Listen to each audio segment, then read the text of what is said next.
বিএনপির প্রয়াত চেয়ারপারসন বেগম খালেদা জিয়ার কবর জিয়ারতের জন্য আজও খোলা জিয়া সমাধিসৌধ।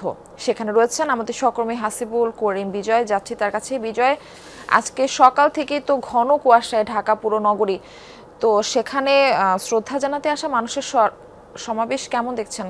কেমন মানুষ হয়েছে শ্রদ্ধা জানাতে আসা মানুষের ভিড় কেমন সেখানে? প্রচণ্ড কুয়াশা মারফি।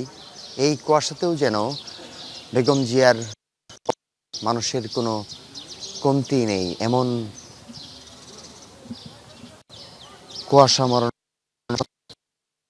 হওয়ার পরে তিনি প্রায় 3 দিন রাষ্ট্রীয় শোক কেটে যাওয়ার পরেও কিন্তু এখন আমি প্রচুর মানুষরা ভিড় করছেন, তারা কবর জিয়ারত করছেন।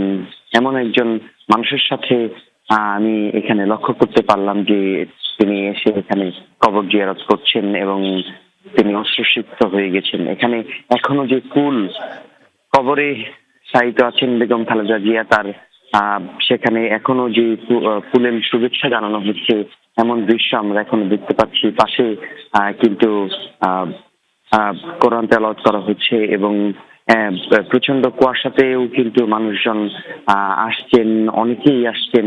অনেকে যারা এই চন্দ্রিমা উদ্যানে এসেছেন, চন্দ্রিমা উদ্যানের পক্ষ থেকেও তাকে ফুলের শুভেচ্ছা জানানো হচ্ছে, এমন দৃশ্য আমরা দেখতে পাচ্ছি।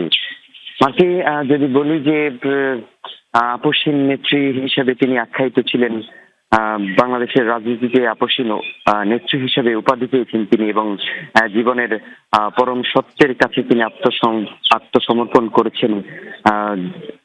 এই নেত্রী তিনি রাজনীতিতে বিভিন্ন উত্থান পতনের মধ্যে দিয়ে গেলেও সারা দেশের কাছে যেমন সম্মান তিনি পেয়েছেন, তেমন তিনি আপসহীন হিসাবেও সবার কাছে পরিচিত ছিলেন। এবং আমি যদি বলি যে 1991 সালের পর থেকে তিনি তিনবার প্রধানমন্ত্রী হিসাবে বাংলাদেশের দায়িত্ব পালন করেছেন এবং এরপর থেকে তিনি কিন্তু বিভিন্ন চড়াই উতরাই পার করে তিনি তার রাজনৈতিক জীবন কাটিয়েছেন এবং তার এমন মৃত্যুতে শোকাবহ পুরো দেশ।